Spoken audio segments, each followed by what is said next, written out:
কলৈ গ'ল নিউ গুৱাহাটীত আবদ্ধ 400টা মতা মহ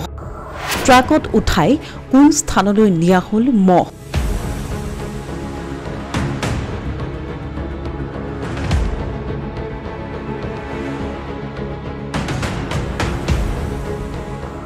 উত্তৰ প্ৰদেশৰ পৰা ৰেলপথেৰে মহ সৰবৰাহ হোৱা ঘটনাৰ পাছতেই তীব্ৰ চাঞ্চল্য উপযুক্ত ব্যৱস্থা গ্ৰহণ নকৰাৰ অভিযোগ প্ৰশাসন তথা চৰকাৰৰ বিৰুদ্ধে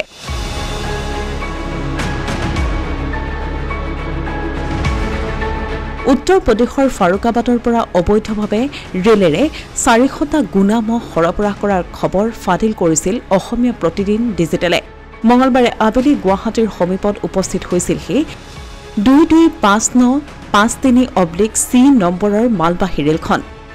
সাধাৰণতে ৰেলৰ গতিবিধি অনলাইন ট্ৰেকিঙৰ জৰিয়তে উপলব্ধ হয় যদিও এই ৰেলখনৰ গতিবিধি অনলাইন ট্ৰেকিঙৰ জৰিয়তে চাব পৰা কোনো ব্যৱস্থা নাছিল সন্ধিয়া প্ৰায় 5 বজাত উক্ত ৰেলখন উপস্থিত হৈছিলহি বিজি য়াৰ্ডত ইয়াৰ পাছতেই দেখা পোৱা গৈছিল এই ৰেলখনৰ ডবাত কঢ়িয়াই অনা 400টা মহ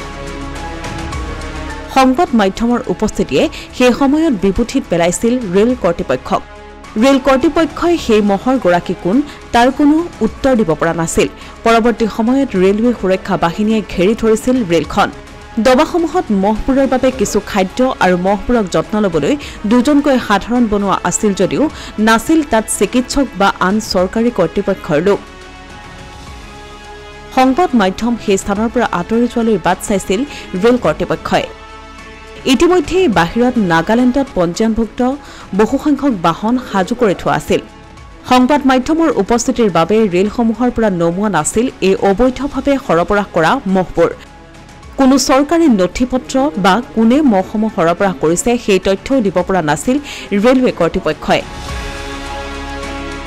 জানিব পৰা মতে PMS এণ্টাৰপ্ৰাইজ নামৰ এটা প্ৰতিষ্ঠানৰ নামত জনৈক মুছাৰফ নামৰ লোকজনে এই মহবোৰ সৰবৰাহ কৰিছিল নিশা 2 বজাৰ পাছত সংবাদ মাধ্যমৰ লোক আঁতৰি যোৱাত ৰেলসমূহৰ পৰা মহবোৰ গাড়ীত উঠোৱাৰ পৰ্ব আৰম্ভ কৰিছিল এই চক্ৰটোৱে প্ৰথমে ৰেলখন বিজি য়াৰ্ডত আছিল যদিও পৰৱৰ্তী সময়ত পুৱতি নিশা অসম জাতীয় বিদ্যালয়ৰ সমীপতেই NG গুদামলৈ লৈ যোৱা হয় আৰু তাৰে পৰা এই মতা মহবোৰ ৰেলৰ পৰা নমাই ট্ৰাকত উঠাই অজ্ঞাত স্থানলৈ লৈ যোৱা হয়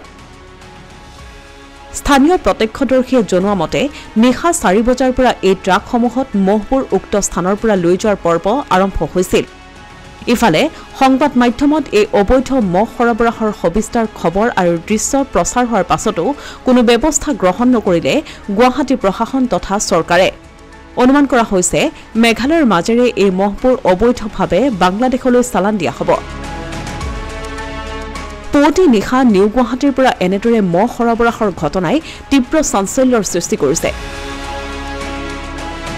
উল্লেখযোগ্য যে এইদৰে সৰবৰাহ কৰা এনে একোটা মহৰ মূল্য 2 লাখৰো অধিক হ'ব সেই হিচাপত মঙলবাৰে ৰেলযোগে সৰবৰাহ কৰা মহখিনিৰ মুঠ মূল্য 8 পৰা 10 কোটিৰ কম নহ'ব এই মহবোৰ সৰবৰাহ কৰা 225953/C নম্বৰৰ ৰেলখন পুৱাৰ ভাগত NG গুদামত পৰিষ্কাৰ কৰি থকা পৰিলক্ষিত হৈছে